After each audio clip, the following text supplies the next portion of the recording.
సంస్థతోటి పోల్చింది. ఎందుకోసం నిషేధించమని చెప్పింది తెలుసా అండి?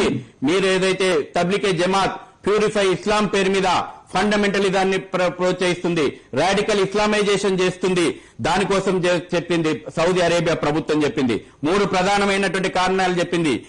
ఇన్స్టిగేట్ చేస్తుంది పీపుల్ ను, ఎందుకు తీవ్రవాదం వైపు ప్రోత్సహించేలాగా ప్రజలను ఉసిగొల్పుతుందని చెప్పింది సౌదీ అరేబియా ప్రభుత్వం చెప్పింది.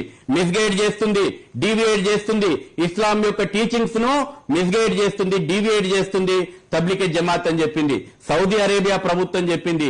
ఇతర యొక్క మతాలను నాశనం చేయాలి, రక్తపాతం పారించాలనేటువంటి మిస్గైడ్ చేస్తున్నారు కదా. ఎటువంటి వ్యక్తులను తయారు చేస్తున్నారంటే 15 నిమిషాలు తబ్లికే జమాత్ యొక్క మతోన్మాదం కారణంగా ఎటువంటి వ్యక్తులు తయారవుతున్నారంటే, హైదరాబాద్ లో ఒక ఆయన ఉన్నాడు, 15 నిమిషాలు టైం ఇస్తే హిందువులను ఊచకోత కోస్తా అన్నటువంటి భావజాలం, రాడికలైజేషన్ ఉంది కదా, ఇటువంటి వ్యక్తులను తయారు చేస్తున్నారు.